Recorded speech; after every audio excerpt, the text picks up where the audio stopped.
Hello everyone, and welcome back to another video where I cast your StarCraft 2 replays. So sent in to me by a user on my server.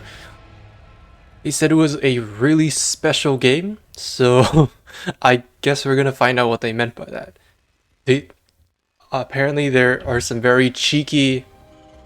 okay, I'll say it because the title of the video is gonna spoil it anyway, but there are some very cheeky one-base tactics that are involved in this game, I'm told. So, in the top right hand corner, we have the red Terran player. Their name is JakeLaMotta. And in the bottom left hand corner, we have the blue Protoss player. Their name is GoatPuncher.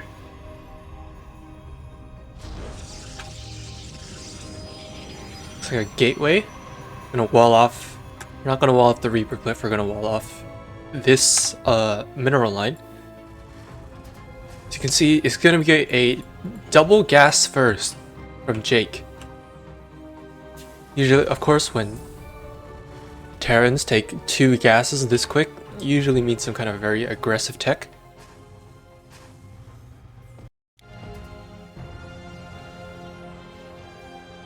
So a probe is going to scout over here.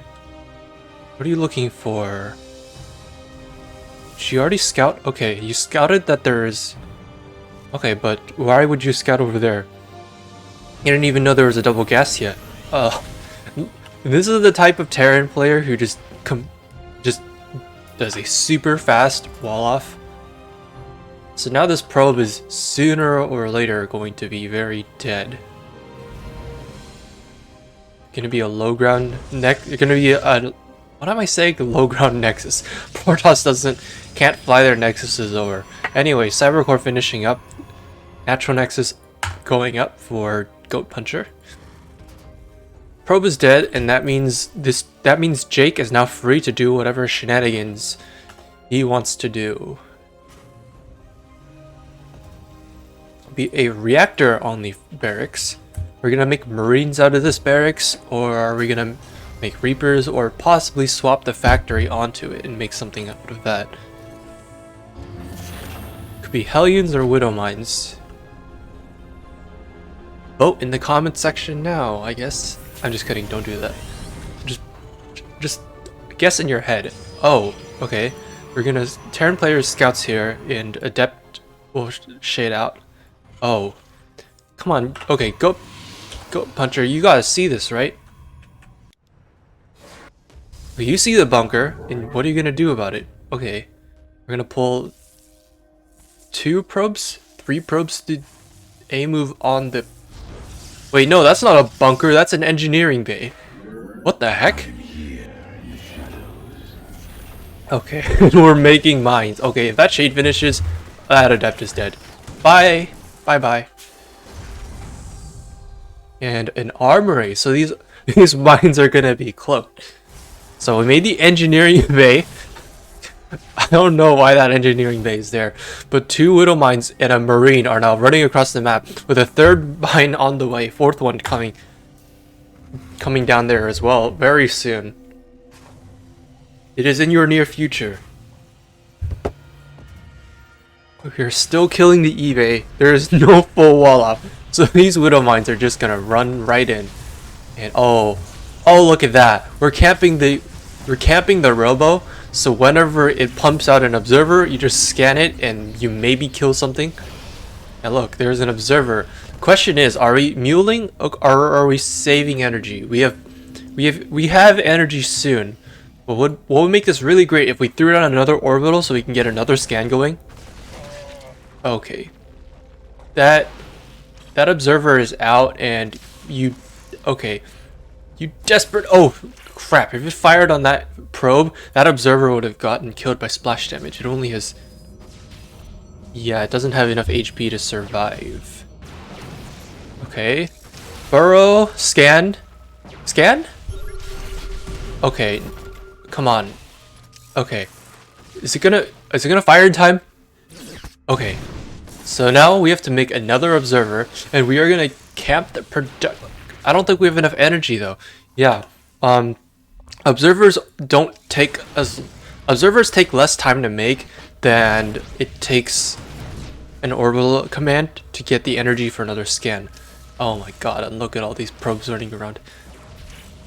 I don't know, I don't exactly know if this is an efficient way to waste someone's mining time, but it is a way to waste their mining time.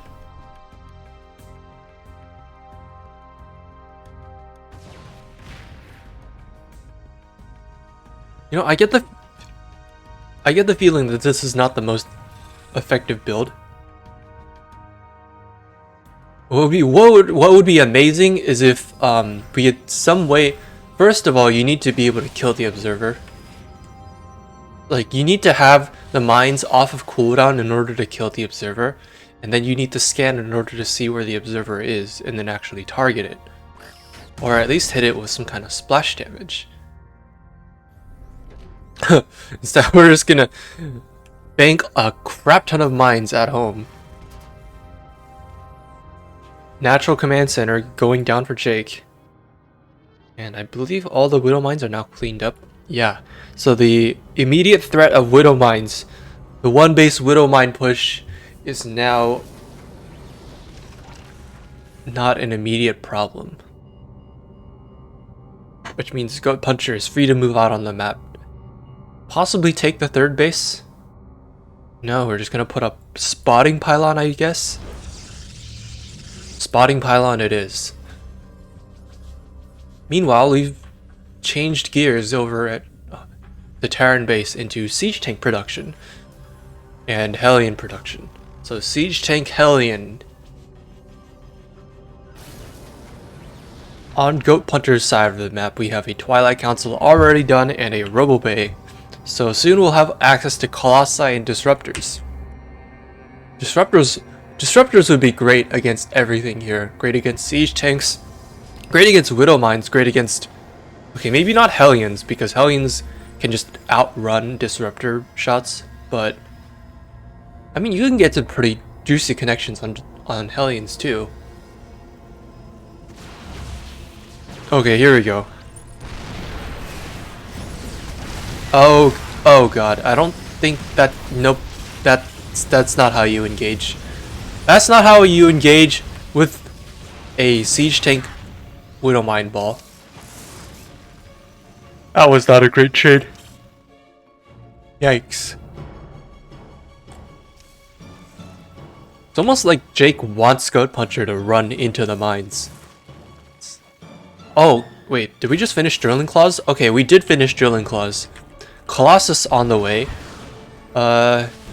Given that there is Siege Tank, this is an interesting choice, but I guess we kill the Hellions better. We kill the Widow Mines better, or we still kill them easily. So, oh, and extended thermal lances also being upgraded, or researched rather.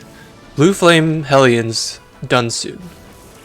I mean, if you're gonna use Hellions, you may as well grab the upgrade, but there are no light units to speak of so far. Jake posturing with these Hellions as he tries to buy time for the Siege Tanks and Widow Mines to move forward. You can't blink. Okay, good blink. You're gonna pick off a Hellion.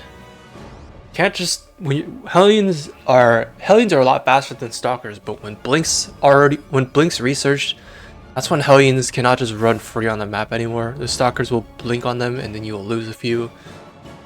And then for what? Hellions can't really fight Stalkers on their own. If you EMP the Stalkers, maybe. You do a lot of splash damage, but not on their own. Production tab. Extended thermal lance is almost done. We got a considerable number of colossi that are going to be done. Charge, halfway done. And a DT shrine. Oh crap, the observer died. So now we have no way to detect these Widow Mines, which plays right into Jake's plans of defending this push. Very behind in army supply, or workers rather. Big army, not such a big worker count. So slowly we're gonna push this Blank Stalker army away, and yeah, there's nothing you can do without an observer. There's just no way to get past the mines. There's actually no way to deal with the mines other than to just run into them and hope you have enough left over to fight the rest of the army, which is a terrible idea. You and what army is gonna take care of the rest? Blink Stalker's coming back home. Hellions coming in for a run by. And are we gonna get it? Okay. Okay, we are gonna... Oh, look at that. Look at that. Entire mineral line will go down. And 4 Hellions. 3 Hellions are gonna make it into the main. Come on, you gotta blink after those. Did you blink already? Okay. So, 2 Blue Flame Hellions. Normally you need 3 Hellions to kill probes in one shot, but when they're Blue Flame, you only need 2. So the fact that 3 Hellions made it in there was big, and a lot of workers will go down. 28 work. I mean, I don't know if that was this entire game, but like that entire line got cleaned out, and half of this got cleaned out. So that's easily like at least 15 to 20 workers, I'm guessing. Look at this Warp Prism just chilling over here. Wonder if we could just there. Okay. Do we know? Oh, what? Oh, right. The Hellions spotted the DT shrine, and now Jake is like, okay, I don't want to die to DTs, and I'm... Oh, but Jake's actually banking a lot of orbital energy, so he has scans if the DTs show up. But, I mean, just make the missile turret everywhere, and then you won't have to worry about DTs or scans.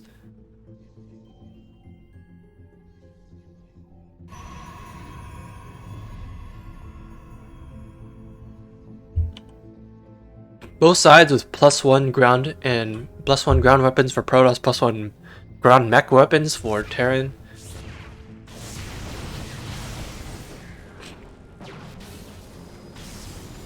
And this is a lot of siege tanks. You cannot fight this army with Blink Stalker Colossus.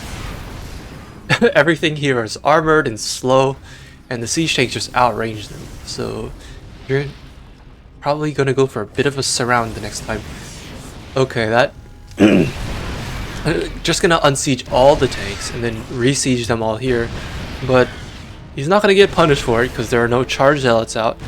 You're gonna make charge, but there's not a lot of zealots in this army. You gotta make more zealots. There we go, 6 zealots on the way. 2 disruptors as well. So zealot and disruptors, much better units for taking care of siege tanks, though they tend to do it in very different ways. So that's interesting. Disruptors sort of take their time poking away at the siege tank position, but zealots just run in there. They meat shield for everything else.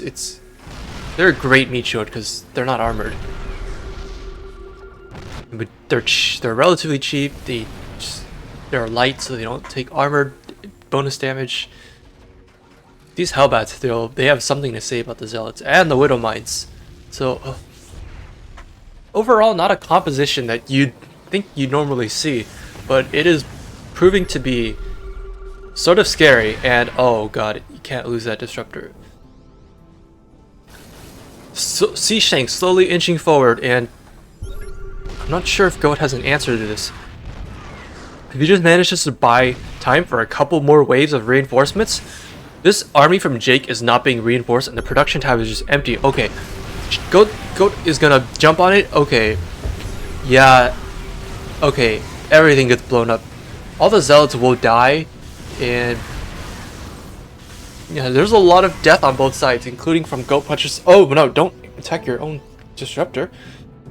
Okay. So the push was cleaned up, and now GoatPuncher has a small but definite lead in worker supply and army supply.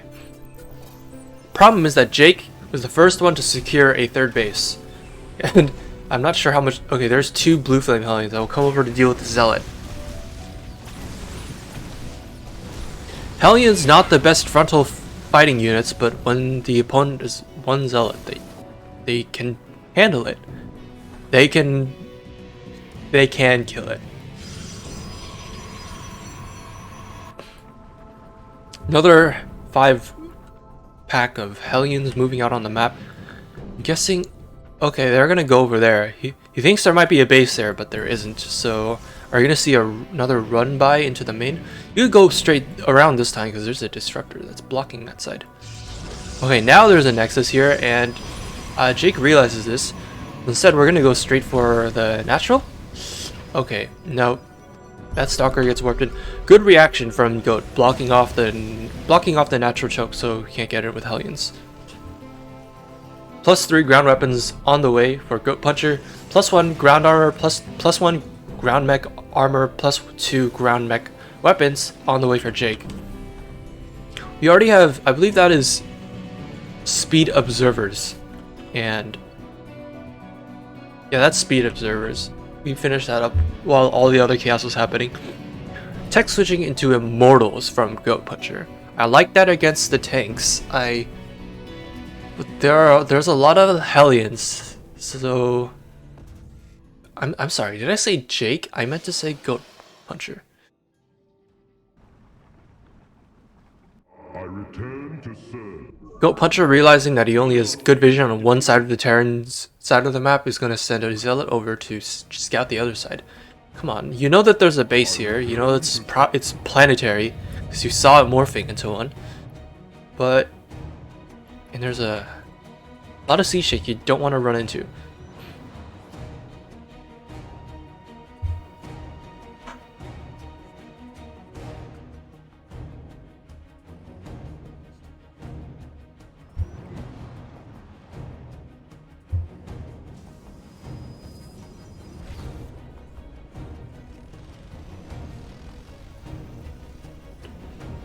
Both sides actually starting to amass a considerable gas bank, but no minerals are in sight to help spend that gas better.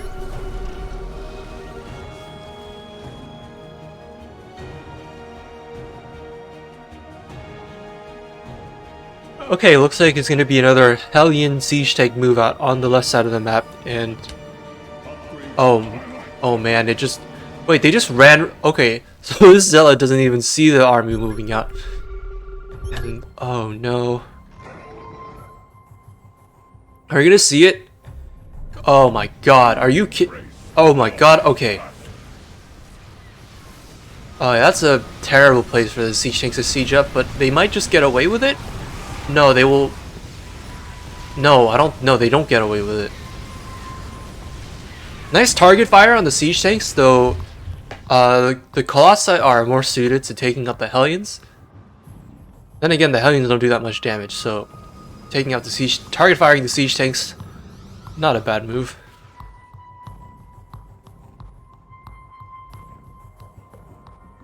Good attention to detail from GoatPuncher. Yeah, if you're moving a siege tank army across the map like this, you can't just move them all and then siege them in a ball.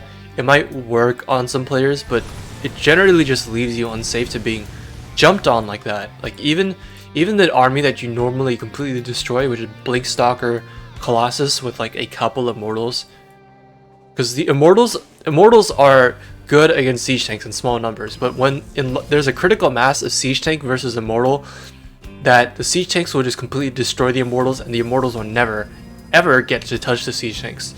And that was definitely a critical mass of siege tanks.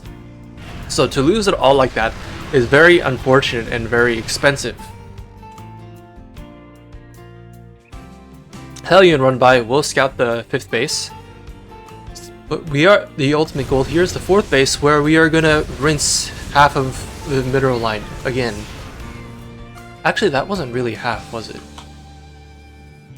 It was more like 10.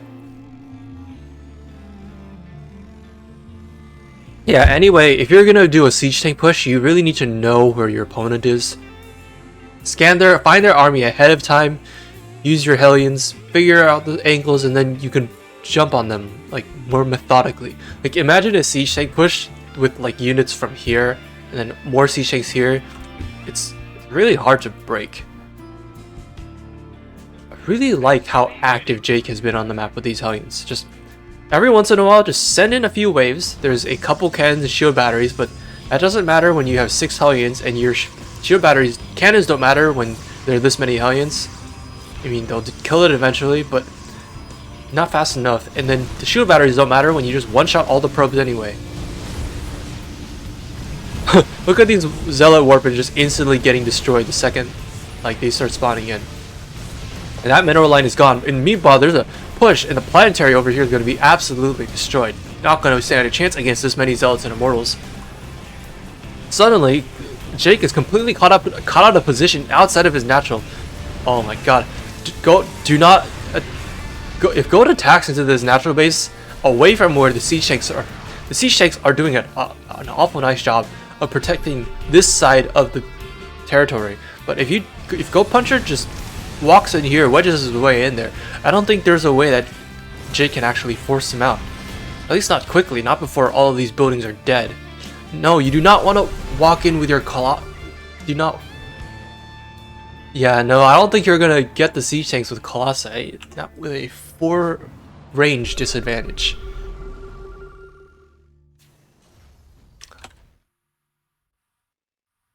GoatPuncher with no vision. Come on, you got observers, just send one out, siege it up, and you'll see what he's making, or you'll see what the army's doing. Oh, look at this. This is cool. We got a Zealot DT, a Zealot DT flank to distract the army. Oh no, oh no. No, that's not how you do it.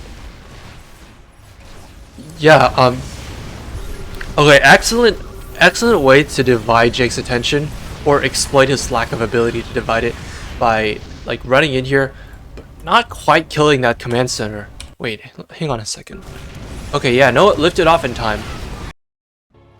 Okay, so we did kill the siege tanks. Oh man, that is unfortunate. So they did get something done, but it was kind of an expensive push. And meanwhile, on this side, a lot of the mines and Hellions are gone, but the siege tanks are the real meat of this army, and that they are still alive. So yeah, no, that is not gonna work. I'm sorry, GoatPuncher. You need more zealots with this army. More DTs over here. Oh my. Oh, this time they can actually get it. Come on, kill the CC. Oh no, we're gonna go for the tanks? Wait, what are we? Okay, we are going for the tanks.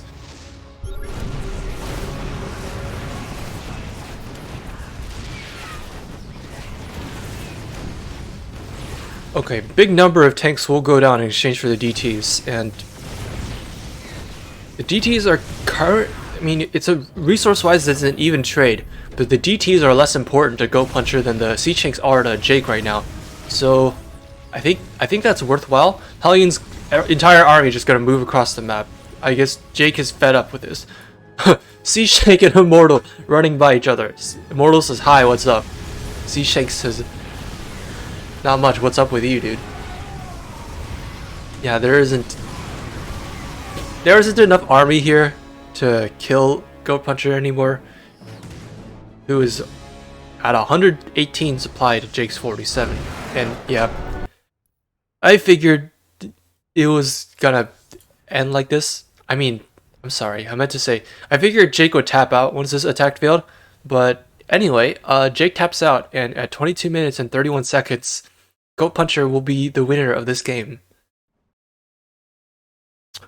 Wow, really awfully strange one-base play coming out of this Terran, who started the game by going, like, doing the weirdest fast armory, fast reactor factory, and just run Widow Mines into their base and try to kill them. Unfortunately, it tends to not work very well against anyone who gets a robo this quick. Against like a Twilight opener or a Stargate opener, I mean, I guess a Stargate opener, I guess they can get oracles, but you can only, if you spread your Widow Mines out, you can only use Revelation on one Widow Mine at a time. Though Revelation does have a pretty wide range of effect. But yeah, if they go Robo first, I don't see a way that this works without having at least 2 orbital commands for scan energy. And those be some really expensive scans. So you need to wreak havoc on the Protoss player with that mine push. Overall, not a bad way to transition out. The Hellion siege tank mine is really effective against a Protoss who just makes ground units and tries to kill you like that. Eventually the Disruptors came out.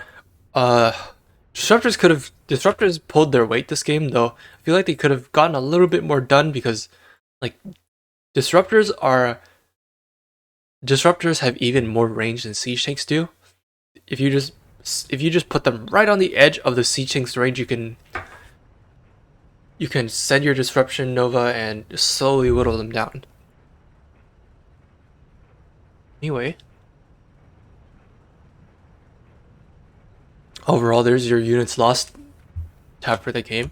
I liked that Jake was not I like that after Jake's first attempt failed, they didn't immediately just commit to throwing away all their army into a lost situation. That's something a lot of people who do these cheeky all-in plays, it's something that they can actually, I'd say that these types of players know better than others. But if a less familiar player with this playstyle try to do it, and then their initial attempt failed, what a lot of people would do in this situation is that they will take the rest of their army, whatever they have, and just keep running into their base and trying to kill them. It tends to happen a lot with Zerg and Zerglings and these shorter range units where you just try to headbutt into the Protoss like cannon, battery, immortal wall or the Terran siege tank wall, and you'll just try to headbutt your entire army and kill them out of desperation because you really think this all-in has to work. But it's more in these types of situations, it's a much more effective threat if you do not throw away your entire army. You retreat with it and live to fight another day, and just you might go back home or you might hang out in front of their base. But the fact that you still have army keeps a clear and present threat alive to the player that you're trying to all in, and they have to respect your army. So good job knowing when to stop committing to that attack and just bide your time. Good transition to siege tanks to keep yourself safe once the attack didn't work, and overall very active use of Hellions on the map. Lots of Hellion run-bys, getting a lot of worker kills done. Unfortunately, Hellions don't kill buildings very well, so that's all that they could do. But still, I liked how the Hellions were being used, and honestly, I would have liked to see the same out of the Widow Mines. Maybe even Widow Mine drops, like, in the main, in the natural, like, there's a lot of exposed places on this map where a Widow Mine drop could have been nice in the later game. Or even just load up your entire army. And this is sort of deviating a bit. But if you just siege your entire army, like here, like make some medevacs, like reactor starport medevac, do a doom drop on the Protoss. Got a lot of siege tanks, and you know their composition is weak against it. You know their entire composition is generally weak against like Widow Mine, Hellbat siege tanks. So if you just load up, doom drop them, they'll never be able to break you. Anyway, yeah, fun game. Really interesting play from JakeLaMotta. I might have to try it on ladder myself, though maybe with a few adjustments, because Robo first just seems to completely shut it down, so you need some kind of answer to that. Anyway, this has been another video where I cast your StarCraft 2 replays. If you want me to cast your replay, you can join my Discord server with the link in the description. There's a channel in there. You can just send your replays there, and I'll get around to it when I can. Anyway, I'm Hyper1, and thanks for watching. I'll see you next time.